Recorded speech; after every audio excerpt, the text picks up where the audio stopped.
Hello and welcome.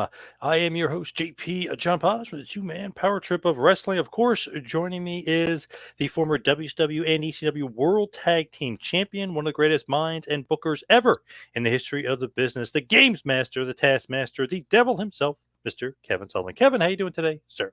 Great, JP. How are you? I'm doing pretty good. Can't complain. Can't complain in this crazy world that just keeps getting crazier. Yeah, it certainly does, doesn't it? Now, recently, and it's funny because obviously we're going back 25 years here, but recently it keeps coming out about this interesting WCW incident between Bill Goldberg, excuse me, and Steven Regal, Lord Steven Regal. It just keeps coming back up.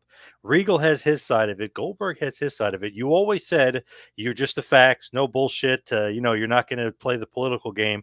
So February 9th, 1998, Goldberg versus Regal on Nitro from El Paso, Texas.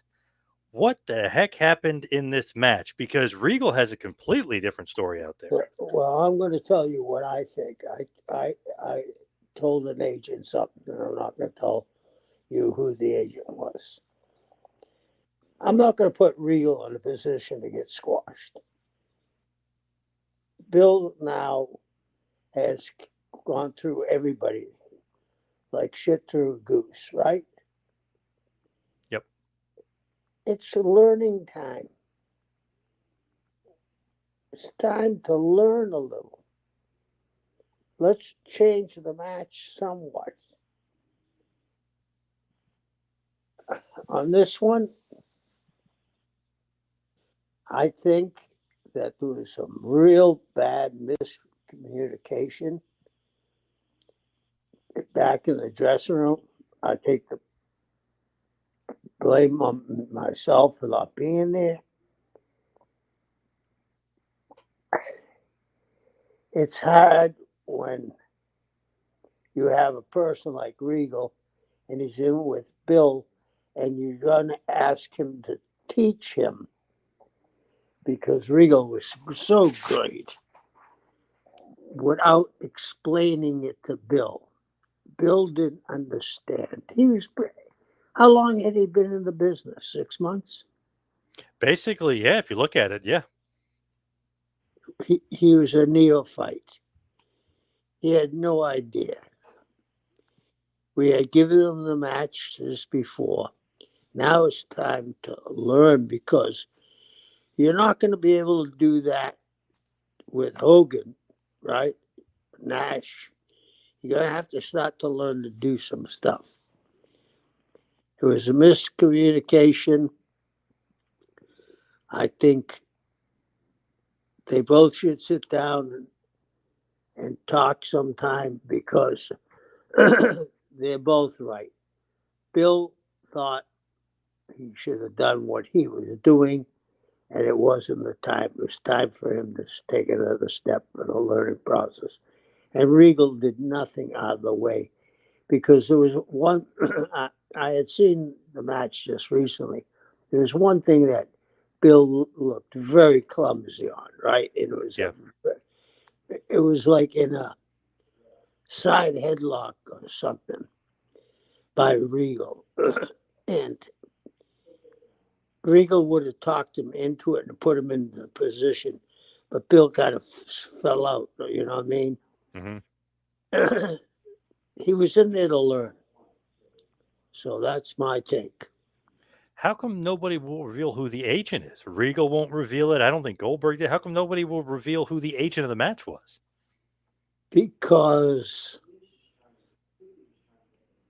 I think we all understand if the guy doesn't come through, means one or two things. He's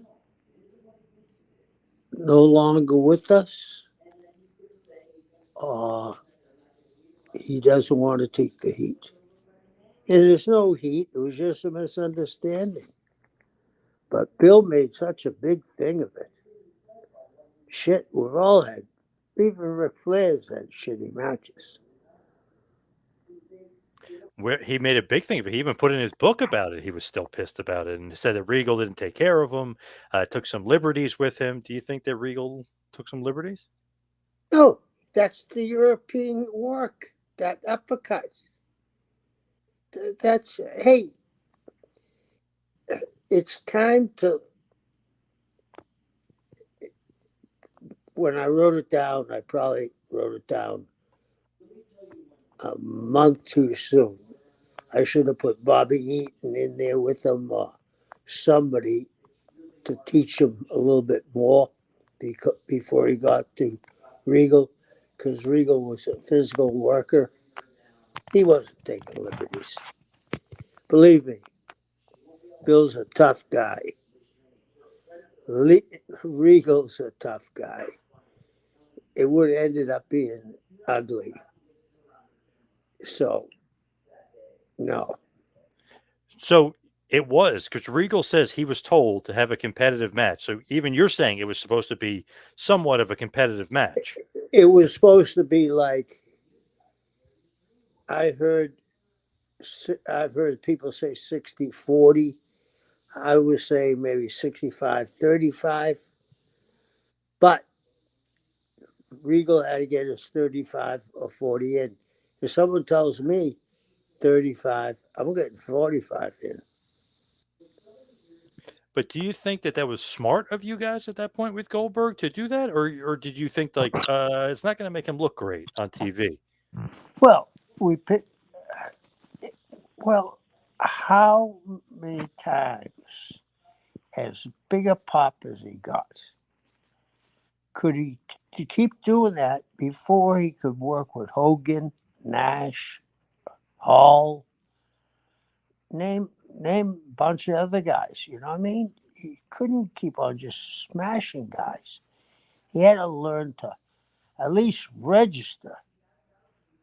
You know, that's what I had him doing, not selling, but he had to start registering a little more. But, you know, it made a lasting impression. It actually doesn't end up hurting Goldberg, but why do you think that he thinks it does end up hurting him? You know what I mean? Like people didn't kind of read too much into it. I don't think the fans No, wise. no, I think that a lot of guys ripped him. That's what I think. What did they say to him? Oh, guys know how to. When Bill was like I said, 6 months, guys can say snide shit, and there's also other guys that like to stir the pot. So, you know, I think Bill was very sensitive at the time. You know, he was getting a major push, and he knew he didn't know that much. Do you think that exposed him there by No, Regal doing that? no, absolutely not. Why not? Because Tyson didn't knock everybody out, right? True, true. Okay. And sometimes Tyson had to go a few rounds before he knocked the guy out. And sometimes the guy would hit Tyson and get him off his ass. Not on his ass, but off his heels, you know. So it's time to show a little bit of vulnerability.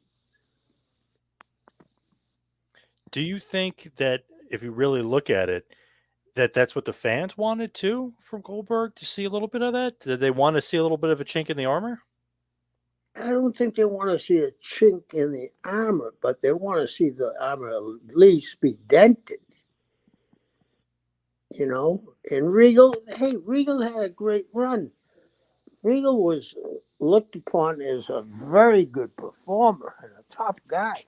It wasn't like he was going through, you know, somebody that didn't mean anything. I got to mention this because I mean it's out there. He was not necessarily clean and sober during these years in WCW, meaning Regal. Was he clean and sober during this match? Yeah. What do you think that of the people that were saying that he may not have been. Like, is that just stirring the pot? Is there some truth behind that he wasn't really with it during this era in WCW? Because I think even self-admittedly he would say that he wasn't in the best shape of his life at this point. Yeah, I think I've heard that too. But on that night, I think he was fine. Was there issues with him as far as not being clean at that point? Like as far as him being out of control in WCW? No, not that. No. What did you think about being able to trust Regal with Goldberg Oh, and I this could match? trust Regal with my life. But when you look at it, Goldberg necessarily doesn't. Is that your fault, the agent's fault, Regal's fault? Like, how come he is not smarter to the business even after the match? You know what I mean? How come he's not like smartened up a little bit to it?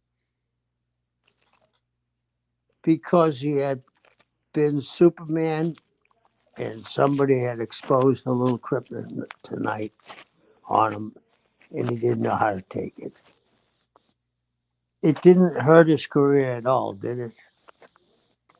I don't think so. No, he No. for some reason thinks it did a little, but I don't think it did How? at all. How?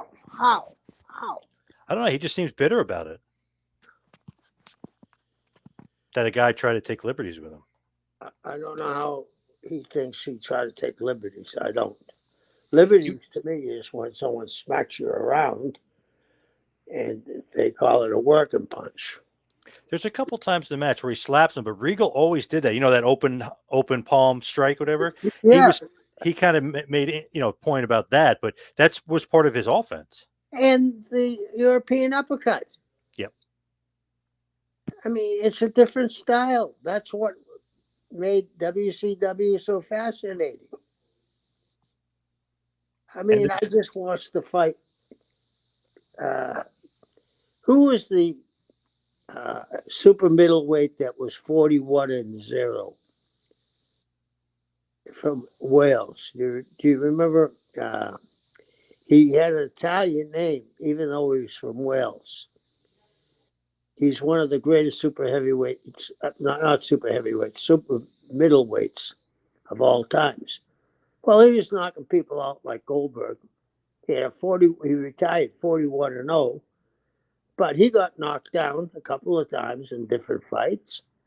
Hey, it makes it a little bit more exciting sometimes. It breaks the pattern. Remember I used to talk about patterns. yep.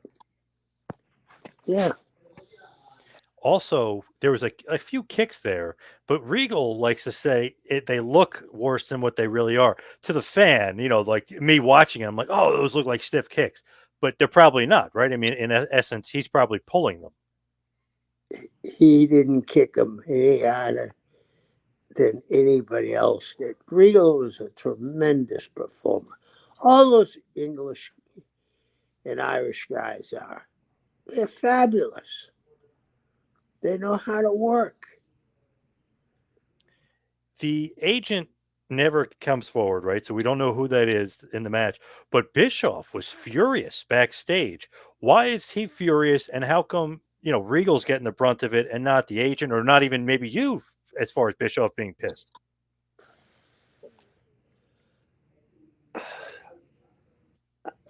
You'd have to ask Eric. I mean, maybe Eric didn't understand at that moment about he had to make another step. Goldberg. He had to show a little vulnerability. Why was he so pissed? Did he not know like what was scheduled? Like did Bischoff He not know it was did. supposed to be a competitive match? Nobody went over that with Eric. I don't think. Shouldn't you? Or no? At that period, uh, maybe I should have. Looking back, hindsight, maybe I should have. But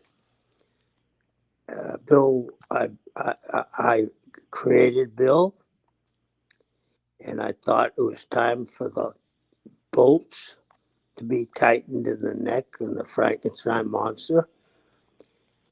Hey, You see Frankenstein? He's afraid of fire, ain't he? Hmm. You got to have a vulnerability. Either that or he was going to eventually turn heel. And I'll tell you what something that somebody told me, and I didn't believe it. You might have been the one that told me. When Nash beat him, even though I hated that finish, there were people in the front row jumping up from joy. Huge pop. Yeah. So maybe it was like when, you know how I always relate things to boxing, right? Hmm.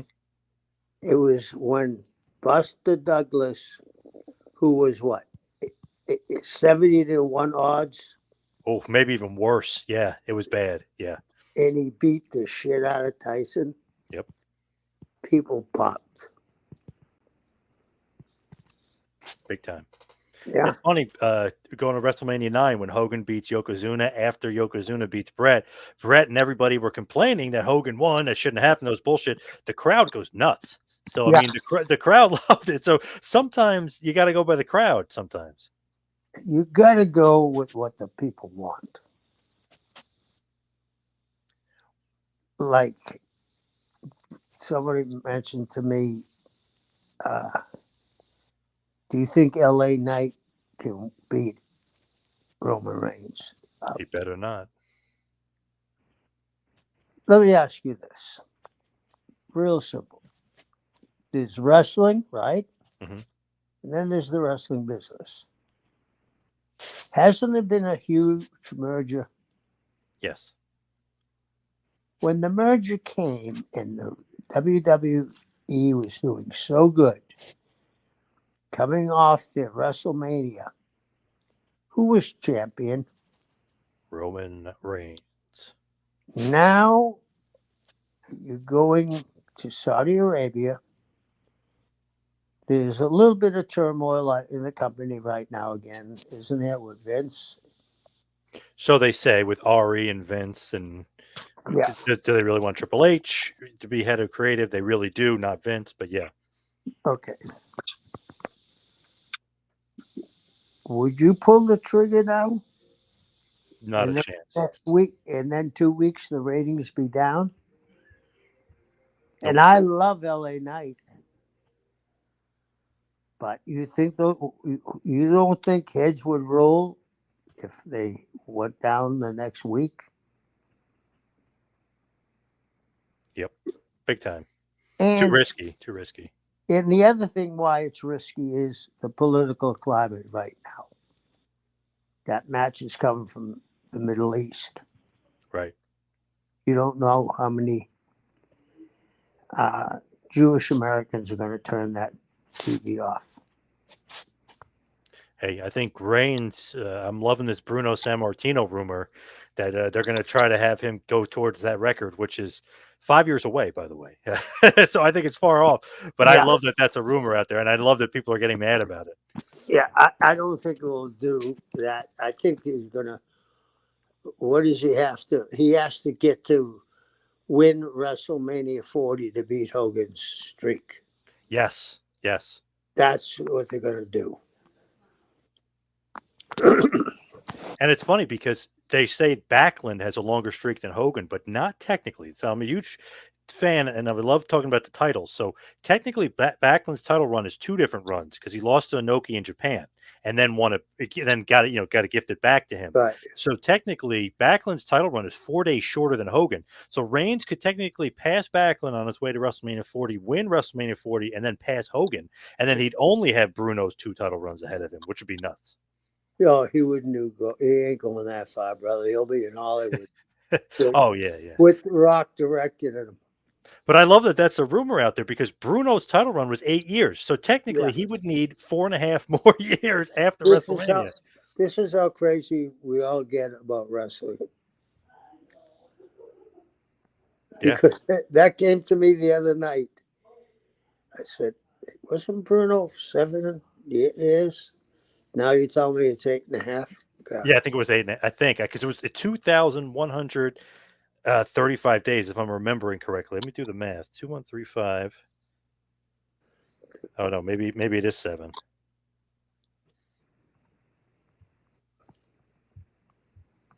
Oh, whoops. Let me do the math here. Yeah, it is. It is closer to 7, but it's still. He's still got 4 years to go. I mean, I don't know if that's going to happen. I mean, that's a long ass time. That ain't happening, brother. He'll be in Hollywood, and The Rock will be directing him. If you look at it, like to even think about as somebody in this day and age in 2023, getting close to that is nuts. Yeah, it really is. You know, it's funny. Oh, I'm sorry. It's 2,803 days for Bruno. So it is over 7.5 years as champion. Okay. 2,803. Okay. Here's what's funny. You know, when people talk about uh, Mount Rushmore, it's their era. Do you know who Jim Lundis is? Yeah. One of the greatest draws of all time, technically speaking. It the greatest draw of all time. Are you aware of that? Oh, I've looked at some of the numbers there. It's insane, especially during the time period he did it. It was the Depression. Yeah. He would come to Boston. They'd either go to Fenway Park or Braves. You know, the Braves were in Boston at the time. They'd either go to Braves Field or Fenway Park. 35,000 people. Crazy. Crazy. Huge draw. Huge So draw. Antonio Rocca brought wrestling back on TV, right? Yep. Gorgeous George. Huge legend. Yep. Yeah. So everything is the era you were raised in. The music. Are you a music buff? Oh, yeah. I was on YouTube last night, and I'm caught on uh, the start of the Beatles, right? And all the music they produced. People, some people think it's the greatest music ever created. I would say in 10 years, a lot of people won't know who the Beatles are. I just saw a thing on, is it Belinda Carlisle? That's the country and western singer. She put a documentary on Tanya Tucker. Did you ever hear of her? No. Mm-mm. Tanya Tucker was a country and western star at 13. They hid how young she was because she did Delta Dawn. You know the song Delta Dawn? Everybody does. Delta Dawn. You Sounds know, really familiar. Yeah. yeah, it's a huge hit on. Uh, and Brenda Carlisle did it. Nobody knew who Tanya Tucker was. She used to. You know who Glenn Campbell was? Oh, of course. Yeah. Glenn Campbell and her were an item. He was Oh, 44. He was 44. She was 22. They were snorting cocaine from Maine to Oregon. You know, yeah. I mean, she was in the tabloids every day. Nobody knows who she is. So, and she's in the Country Music Hall of Fame. So, we're all creatures of our era. That's why you see, I'm watching, I'm watching that thing on the Beatles, right? And this guy's 80 years old with real long hair and ponytails. You know, they haven't left the 60s. It's their era. Yep. So, Yep. yeah. Just going back to the Goldberg Regal thing, just to put a cap on that. The match itself isn't that good. It's clunky. It's awkward. Do you blame Regal? Do you blame Goldberg? Do you blame both of them? Do you blame the miscommunication with the agent? Like, because if you look at it, the No, match I itself don't is blame just the not good. miscommunication of one of the agents. He said he wanted, if it was delivered right, 65-35. Okay. It was one of those things that Bill wasn't prepared for that match. We should have, my mistake.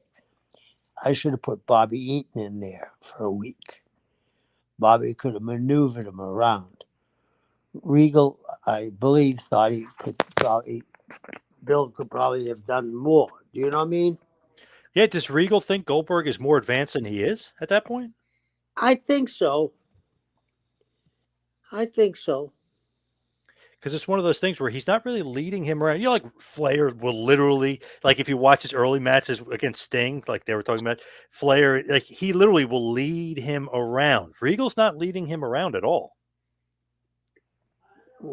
When we get through with this, I got to go back to something. Did you see that promo with Sting and Flair? For AEW, yeah. And Christian gave woo, woo. That was a little stiff, huh? Yeah. Flair's face, I was watching, Flair's face Yeah, is like priceless during that, yeah, that promo. yeah. He's You, just like, whoa. you don't think they'll put him in there as a six man, do you? I was just mentioning that to my buddy because I was like, I know they're teasing obviously Edge, Adam Copeland's gonna be in the match, but they mentioned Flair as a possible um participant. You think he's gonna wrestle again? I don't know, but why would he bury Flair that bad when you had Sting there, who's retiring? I don't know. I feel like he's gonna somehow he's itching. You know what I mean? Like he's Yeah, gonna want to be in it. yeah, Kind of dangerous, I think, but that would be pretty interesting. yeah. That was shocking that he was on. Do you think they should have promoted that? No, Oh, you like it being a surprise? yeah, and with all these things that Rick got going from right now, something made it come up, and he had maybe would have missed the show. You know what I mean? Yep. I hope it just leads to ratings next week. You know what I mean? If hey, Flair's going to be on, or hey, Flair was on last week, let's watch this week to check out what Flair's got to say. Yeah. I don't think it will, but who knows? Going back to Goldberg Regal though, I feel like Flair would have kind of led Goldberg around in the match. Regal maybe not that type of wrestler, or maybe he just wasn't prepared to do that in this match because he didn't realize that Goldberg was so green.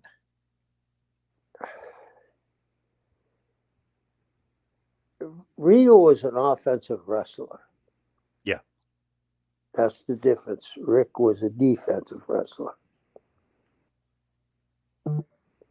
Are you gonna take the blame, or the agent? Is the agent Oh, finally I'll gonna take come the forward and blame. take the blame for this?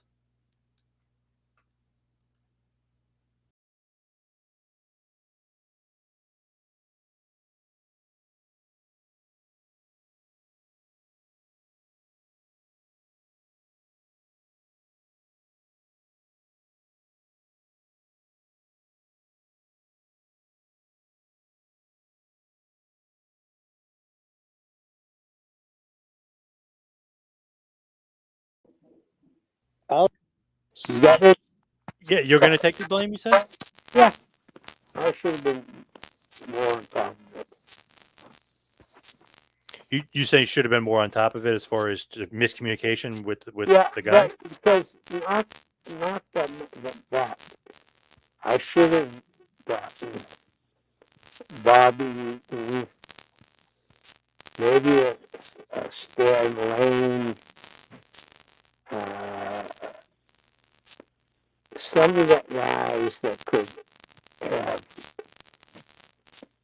helped Bill along. I threw in there one of the best technical wrestlers in the world. My fault.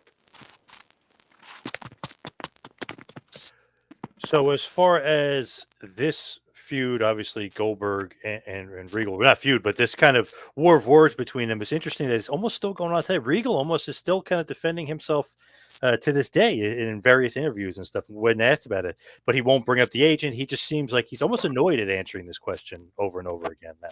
I want to tell you something. I think he started wrestling at 15. They wrestled they worked at it to get to where they were. Bill walked in the business, got the biggest push of all time. They, Fitz Finley, could you imagine if I had booked Finley against Goldberg? That might have been the end of Bill. You know what I mean? So,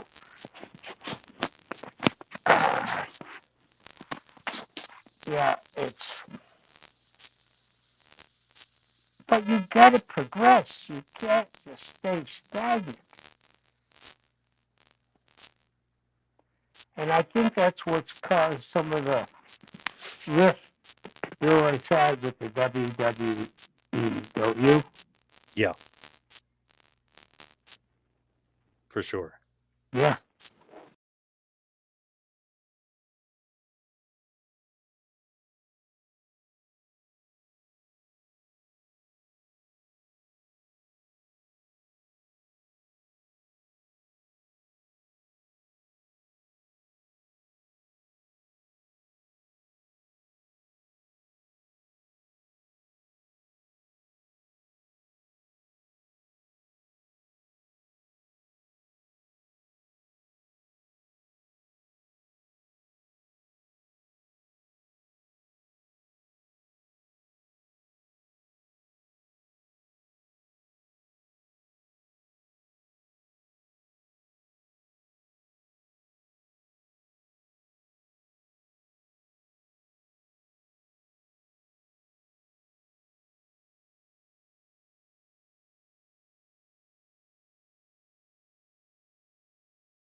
All right, so just a couple random WCW questions that came in for you. Who was on the WCW booking committee in 1994?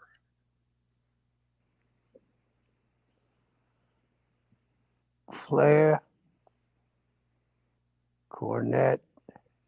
No, not 94. Cornette wasn't there in 94. Oh, that was the first one. The booking committee? Yep.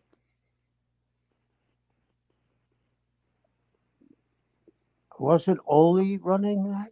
94?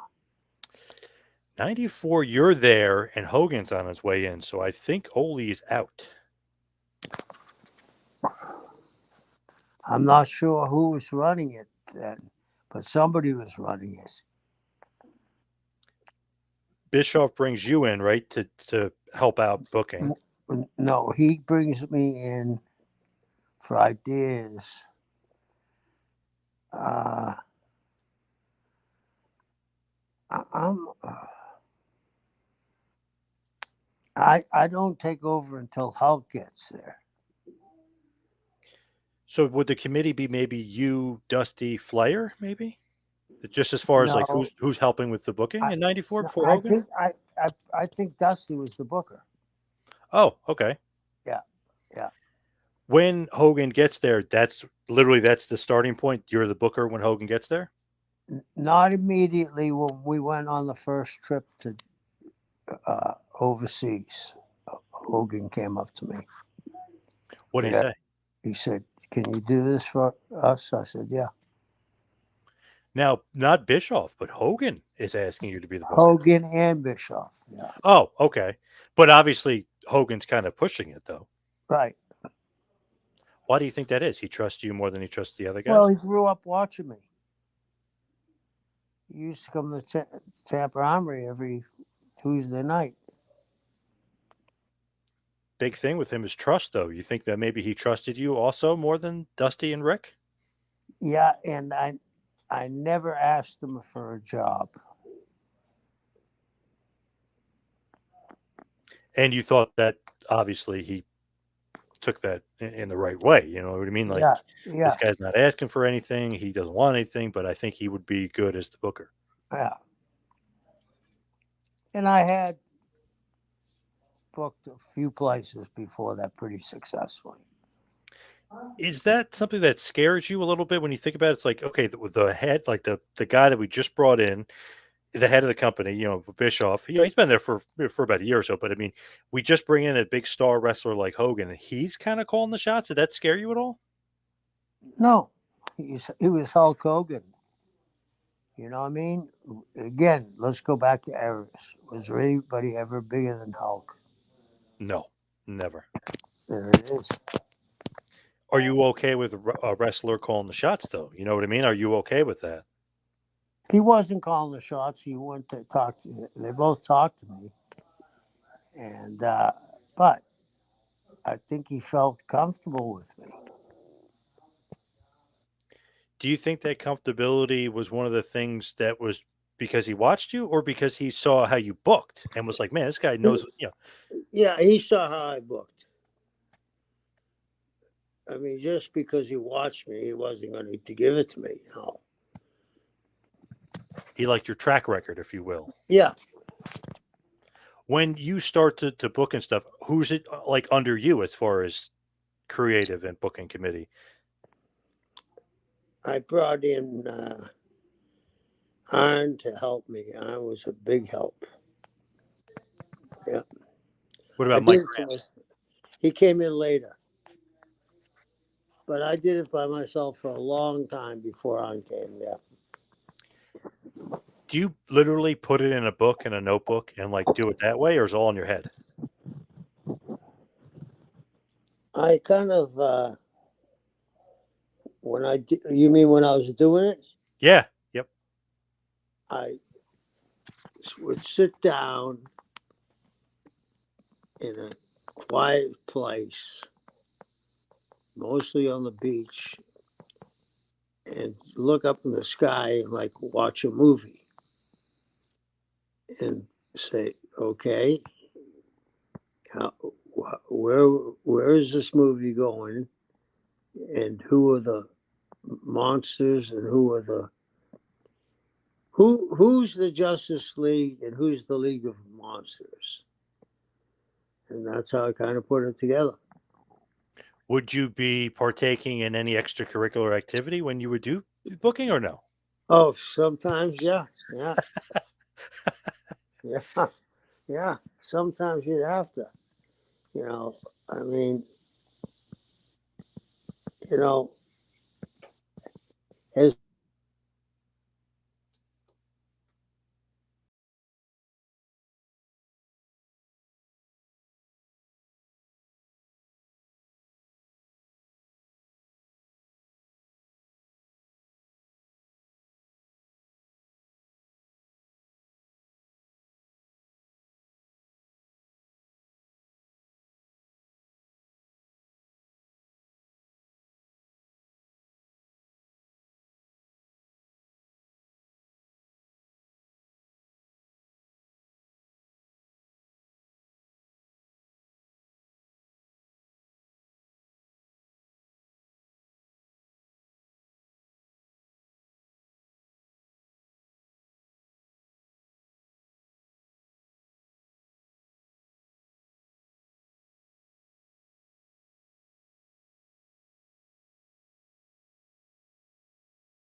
So sometimes you have to partake in a little extracurricular Well, activities when you're booking. and here's the other thing too. Uh, the thing that you know why I believe that there were so many overdoses during the 90s. No, why? Too much extracurricular activity? No, do you know that we were when we were had the drug thing, the Hmm. drug test? We were on the NBA drug test where you could smoke pot. Do you remember Parrish? Yeah. What was his name? Robert Parrish? No, what was his? He was the chief, right? Oh, yeah, yeah. The Chief Robert Parrish, yeah. You remember he got busted with all that pot sent to him? Yeah. That's why he's the chief? Yeah, because he smoked so much. Wow, I didn't even realize that. Okay. I thought Yeah, because he's like the leader, you know what I mean? yeah, The leader of the yeah. team. Oh, But everybody in the NBA, you could smoke. But do you remember when they went out on strike? yep.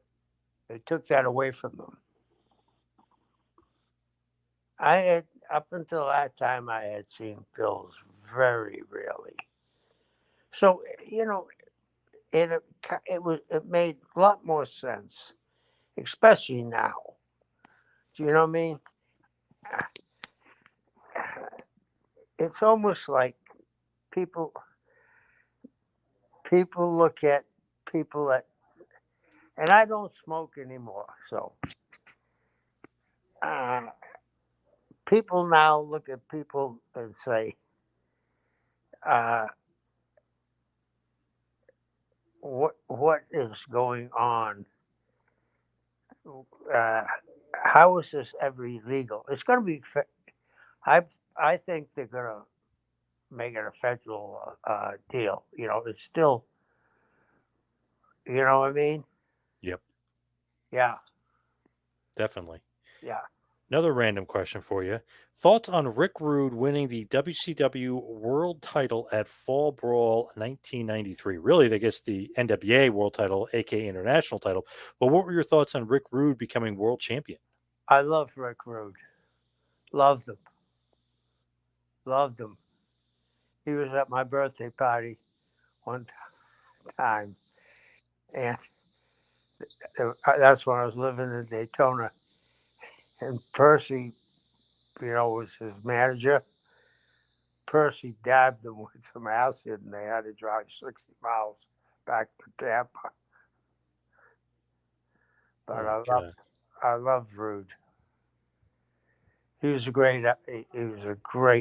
performer.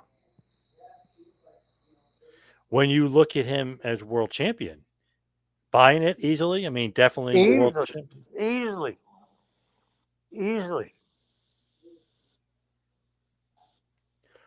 What about as far as Flair and him are concerned? Did those two get along at that point? Because I mean, he's beating Flair for the world title, so he's kind of becoming the top dog as far as the top heel, the lead heel for WCW in '93. Do you think that there was an issue with Flair and him? Yeah, yeah. What was it? There was just bad blood there. I'm not sure what it was.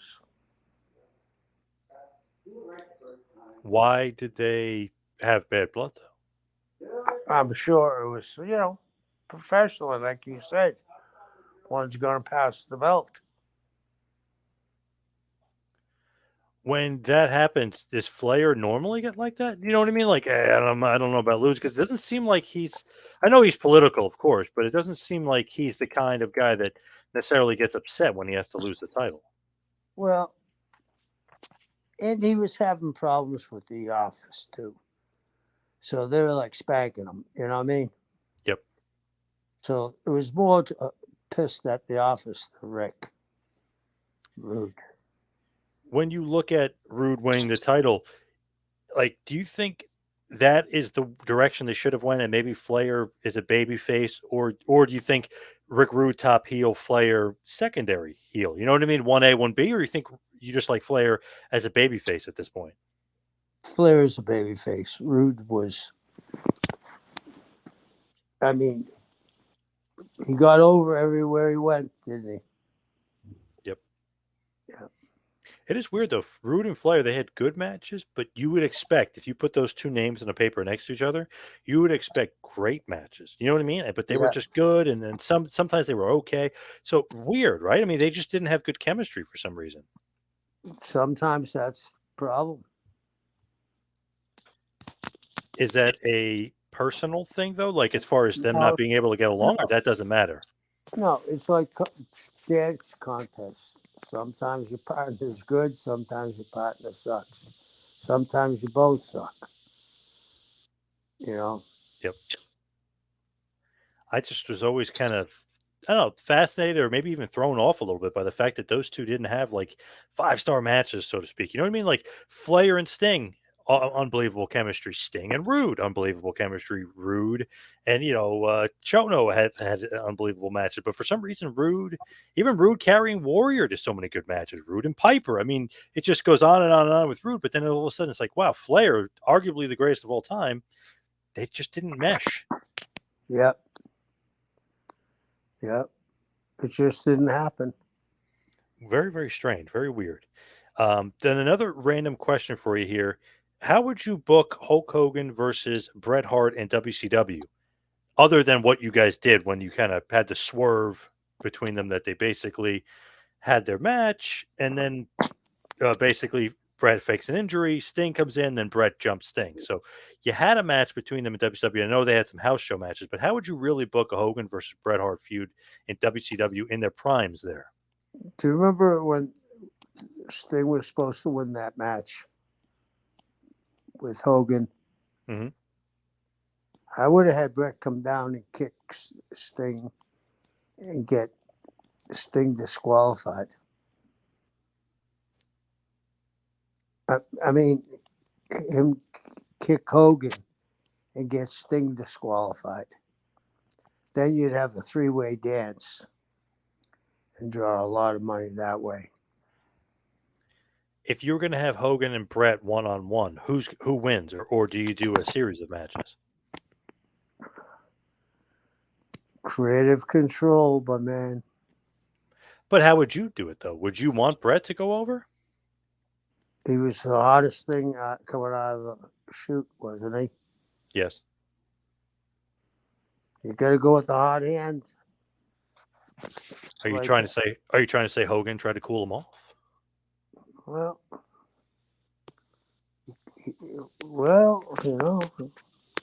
they used to do handicap matches with the hot boys, right? Yes. We talked about that before. I guess Hogan never got that out of his head, even though Bret was so hot after the Montreal screw job. I guess he never got that out of his head. Yes, he didn't. All things considered, would you put Hogan, Bret at like a Starrcade main event, like a Sting Hogan main event? Would that be like your top main event for the year kind of thing? Would that program do that for you? Sure. Bret's great. Who's the heel? Who's the babyface? Hogan, he's the NWO. Okay, so do that era. You're going heel. Hogan, Bret's the big baby face. He's the hot commodity coming in, and you go that way with it. Yep. So interesting that they never really had a big match, Nope. It was crazy. right? Isn't that nuts when you think about it? Yeah. Then, if you even look at it further, okay, he wrestled Bret, he wrestled Sting, but never a big program with Hogan. And then even SummerSlam '93, they took a picture together, and they were supposed to have a big match, and Hogan's not even on SummerSlam that year. I know. Crazy. It's absolutely crazy, like when you think about it. But before we wrap up, I do have to mention this because we are taping today, and I actually forgot to text you this earlier. Happy birthday! Oh, thank you. Thank you. How old are you now? I'm 74. Oh my God! Can you believe you've made it? No. That's why I got up early today. But happy birthday! What are you doing for your birthday? Probably Probably. I went out to dinner yesterday. I'll probably just enjoy the day with my family. No other big plans. No big plans. Hey, at this stage, I've had so much good time. I don't want to test faith. So no extracurricular activities then? Is that what you're No, trying to say? No. exactly. Those days are over. Those are over. The Oh. past. As far as the birthday, happy birthday, of course, Thanks. and many more, maybe 74 more, maybe.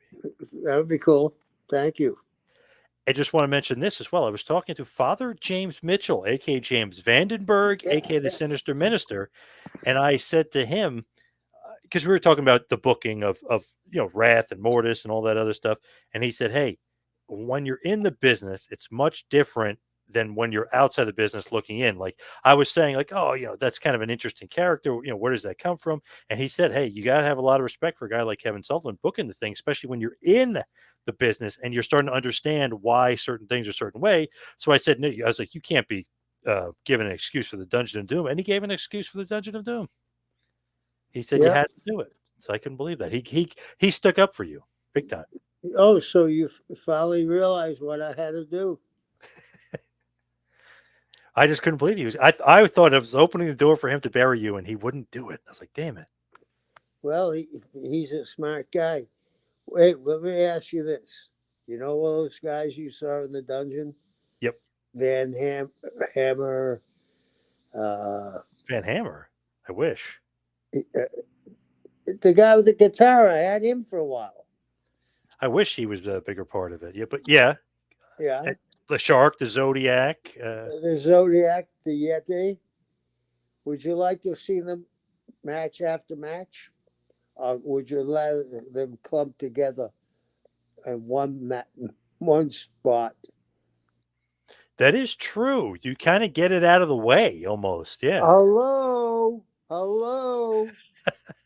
It's been 25 years later. That is a good point. I never even thought of it like that. Like, wow, all the Dungeons Doom are in that one segment, and then it's washed away. Now we get to see, Rey Yeah. Mysterio wrestle for a little bit. Yeah, that's Yeah. good. Yeah. And guess what they all had in common? Gimmicks. They were Hulk's friends. Oh, of course. Well, of course. Yeah. The Well, guys he wanted to work with and he was comfortable with. yeah. But he had got them in there, right? Yep. So, Brutus, I mean, would you have liked to have seen them all in individual matches? No. Okay. Thank you, Reverend James. He's right. Minister. He was saying, hey, the ends justify the means. You got to do what you got to do. You got to make Hogan happy, make all his friends happy, get them, like you said, get them all clumped in together, which is nice for the fans. And then get Hogan to turn heel and change the business forever. Yeah. Did you like, by the way, the Rare Oddities collection that James Vandenberg had? Did you like all that? Yes. He's a very, very, and I'm not just saying that because he said something nice. He is a very, very talented guy. He is and I don't know why somebody hasn't given him a real good shot. His interviews are great. Well, he's in the NWA. He's been in the NWA, but obviously, I guess he does his other jobs, his other stuff. So he is technically a part of the NWA. Oh, great. And he did have a brief spot in AEW. He was the reverend for a wedding between Penelope Ford and Kip Sabian a few years ago. Oh, I really like him. He's a good guy. Did you like the Mortal Kombat stuff, though? The Glacier, the Mortis, the Wrath? He blames me for killing